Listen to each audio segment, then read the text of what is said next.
अस्सलामुअलैकुम स्टूडेंट्स, कैसे हैं आप सब लोग। होप सो आप सब लोग ठीक होंगे। आपको लेक्चर जो है वो समझ आ रहे होंगे।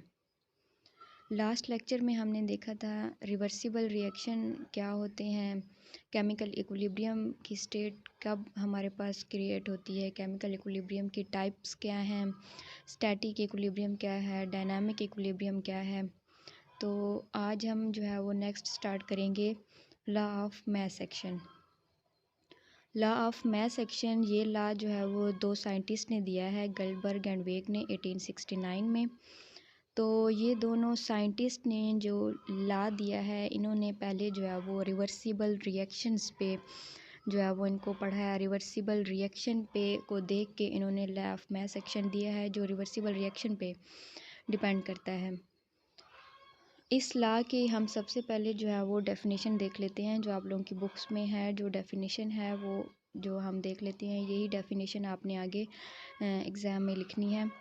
तो पहले हम ये देख लेते हैं।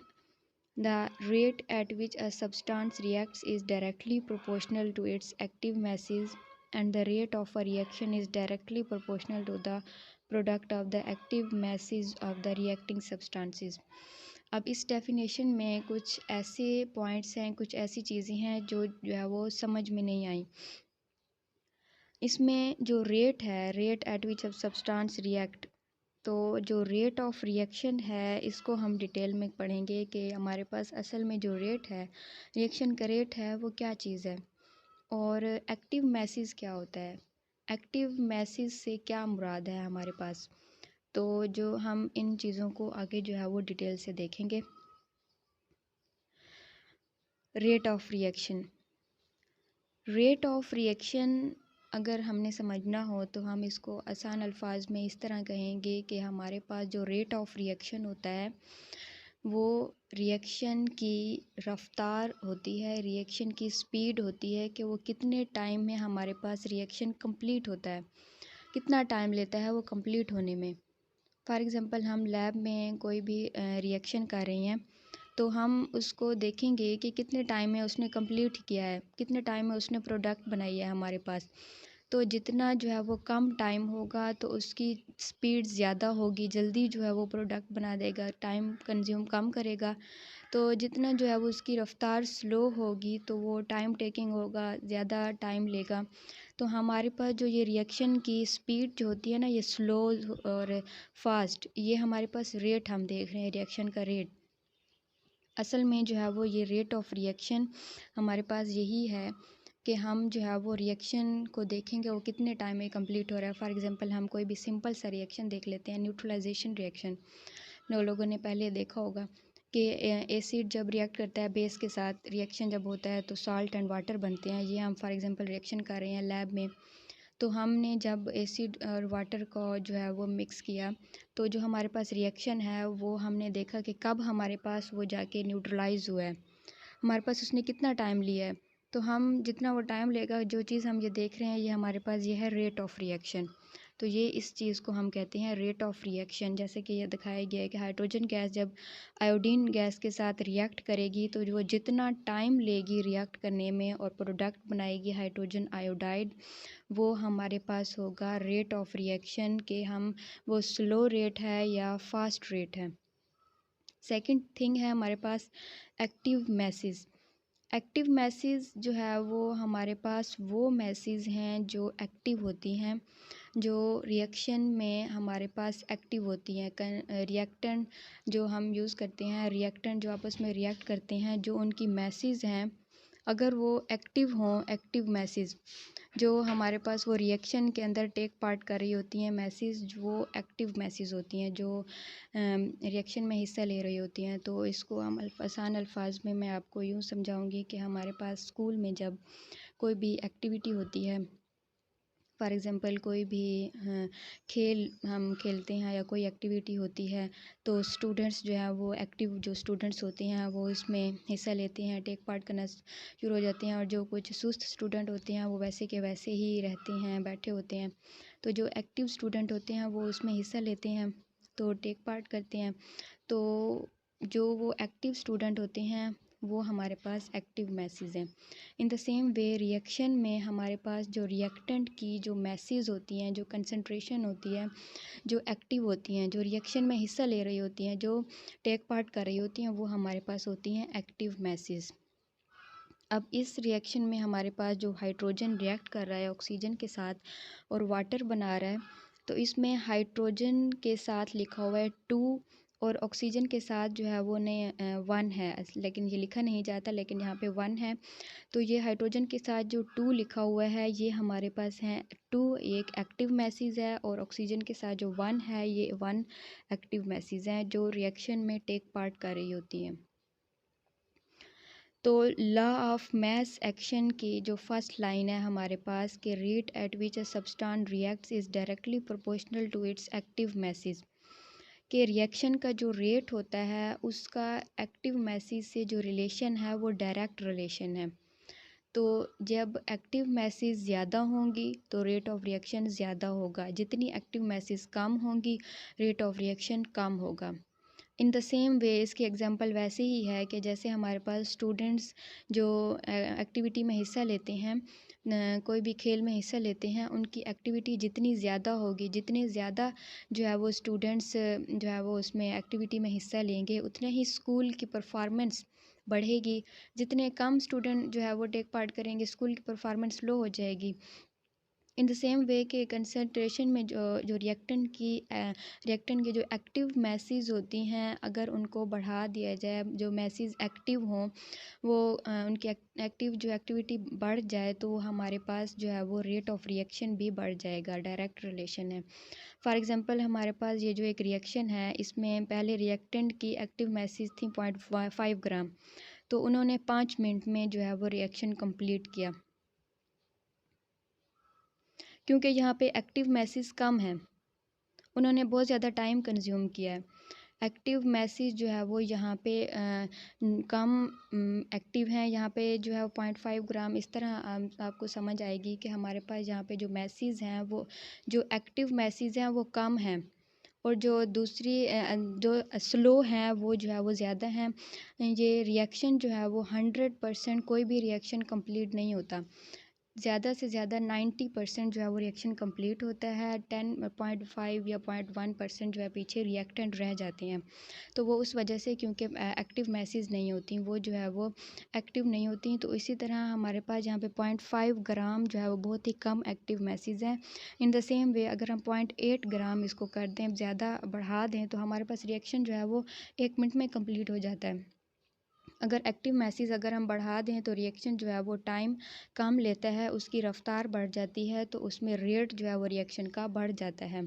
अगर एक्टिव मैसेज हम जो है वो एक्टिव मैसेज कम कर दें, एक्टिव मैसेज की जो है वो कम कर दें, तो हमारे पास जो है वो रेट जो है वो रिएक्शन का वो स्लो हो जाता है और टाइम कंज्यूमिंग होता है। तो active mass is considered as the molar concentration having units of moles per dm cube. जो एक्टिव मैसेज है, यहाँ पे हमने जो आगे इक्वेशन सॉल्व करनी है, तो एक्टिव मास की जो यूनिट है वहाँ यहाँ पे मोल्स पर डीएम क्यूब है, इसको हम मोल्स और स्लैश डीएम क्यूब भी लिख सकते हैं, नीचे शो किया हुआ है। और इनकी जो कंसंट्रेशन होती है एक्टिव मैसेज की, उनको ब्रैकेट में हम शो करते हैं। For example A and B हमारे पास एक्टिव मैसेज हैं, तो इनकी कंसंट्रेशन को हम ब्रैकेट्स में यूज़ करेंगे, expressed as a square bracket. तो सेकंड हमारे पास है rate of a reaction is directly proportional to the product of active masses. तो जब हमारे पास रेट रिएक्शन का डायरेक्ट रिलेशन है उसका एक्टिव मैसेज के साथ, तो हम कह सकते हैं कि हमारे पास जो है वो उसकी रेट जो उसका डायरेक्ट रिलेशन होगा प्रोडक्ट ऑफ एक्टिव मैसेज। यहाँ पे ये अंडरलाइन जो लफ्ज़ है product of the active message, इसका मतलब ये नहीं है कि हमने जो रिएक्टेंट आपस में रिएक्ट करके प्रोडक्ट बनाते हैं उस प्रोडक्ट को लिया जाए। इसका यहाँ पे प्रोडक्ट जो है वो ये फ़िज़िक्स में इसको जो है ना, जो हमारे पास मल्टीप्लाई जो मल्टीप्लिकेशन होती हैं, तो फ़िज़िक्स में उन मल्टीप्लिकेशन को प्रोडक्ट के नेम से हम पढ़ते हैं। जैसे कि यहाँ हमने नीचे दिया हुआ है ए और बी जब आपस में मल्टीप्लाई होते हैं तो हम कहते हैं product of A and B. तो इसी तरह रेट ऑफ द रिएक्शन वो डायरेक्टली प्रोपोर्शनल है हमारे पास product of active masses of reacting substances. हमारे पास ए और बी हमारे पास रिएक्टिंग सब्सटेंसेस हैं, और जो ब्रैकेट हमारे पास जो शो हो रही है ये इनकी एक्टिव मैसेज हैं, और ए बी आपस में मल्टीप्लाई हो रहे हैं। तो product of active masses of the reacting substances. तो रेट हमारे पास जो फॉरवर्ड रिएक्शन का रेट है वो डायरेक्ट रिलेशन में है product of active masses of substances. तो उसको हमने मैथमेटिकल फॉर्म में इसको यहाँ पे शो किया गया है। डायरेक्टली जो रिलेशन है उसको हम अल्फ़ा से जो है वो यहाँ पे शो करते हैं। Rate of the forward reaction is direct relation to active masses of reacting substances, जहाँ पे ए बी हैं। फॉरवर्ड रिएक्शन में जो रिएक्टिंग सब्सटेंसेस होते हैं यहाँ पे ए बी हैं। अगर हम रिवर्स रिएक्शन में देखें तो उस वक्त जो रिएक्टिंग सब्सटेंसेस होते हैं वहाँ पे सी और डी हैं, क्योंकि वो वहाँ पे प्रोडक्ट जो है वो रिएक्ट करके रिएक्टेंट बनाते हैं। तो rate of the reverse reaction वो डायरेक्टली प्रोपोर्शनल है सी एंड डी के। तो के एफ और के आर जो है वो यहाँ पे आर द प्रोपोर्शनैलिटी कांस्टेंट है। तो जब हमारे पास शुरू में जो रेट है रिएक्शन का वो हम डायरेक्ट रिलेशन है उसको हम अल्फ़ा में शो करते हैं। जब अल्फ़ा को हटा दिया जाए तो उसकी जगह पे हम के एफ़, ये प्रोपोर्शनल कांस्टेंट है एक के एफ़, और उसके जो है वो के एफ़ हो गया फॉरवर्ड रिएक्शन प्रोपोर्शनैलिटी कांस्टेंट, और के आर जो है वो शो कर रहा है रिवर्सिबल रिएक्शन रिवर्स रिएक्शन की प्रोपोर्शनैलिटी कांस्टेंट को। तो हम इनको ये जो है वो दोनों को हम कहते हैं स्पेसिफिक रेट कांस्टेंट भी हम इनको कह सकते हैं। ये प्रोपोर्शनैलिटी कांस्टेंट इनको स्पेसिफिक रेट कांस्टेंट भी इनको कहा जाता है। तो नीचे टोटल जो है वो रिएक्शन की परफॉर्मेंस शो की गई है कि ए और बी जब आपस में रिएक्ट करते हैं तो के एफ जो हमारे पास है वो फॉरवर्ड रिएक्शन का प्रोपोर्शनैलिटी कांस्टेंट और ये बना रहा है C plus D. In the same way जब सी और डी के जो आपस में रिएक्ट करेंगे तो तब हमारे पास specific rate constant proportionality constant होगा के आर, क्योंकि ये रिवर्स साइड पे जो है वो जाएगा।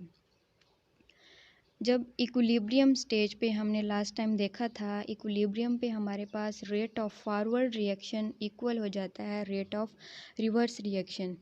तो हम उसमें जो है वो पीछे जो हमने देखा था रेट ऑफ फॉरवर्ड रिएक्शन, तो उसमें के एफ ए बी यहाँ पे हम नीचे पुट कर देंगे, और रेट ऑफ रिवर्स रिएक्शन पीछे हमारे पास था के आर सी और डी।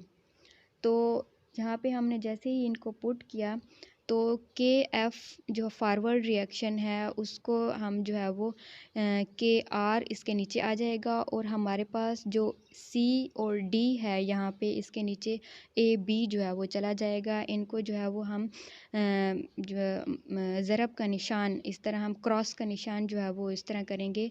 क्रॉस का निशान इस तरह लगेगा कि फॉरवर्ड प्रोपोर्शनैलिटी कांस्टेंट के नीचे आ जाएगा रिवर्स जो है वो स्पेसिफिक कांस्टेंट, और हमारे पास जो क्रॉस के निशान की वजह से हमारे पास जो सी और डी के जो है वो सी और डी ऊपर आ जाएगा, और ए और बी हमारे पास वो नीचे चला जाएगा।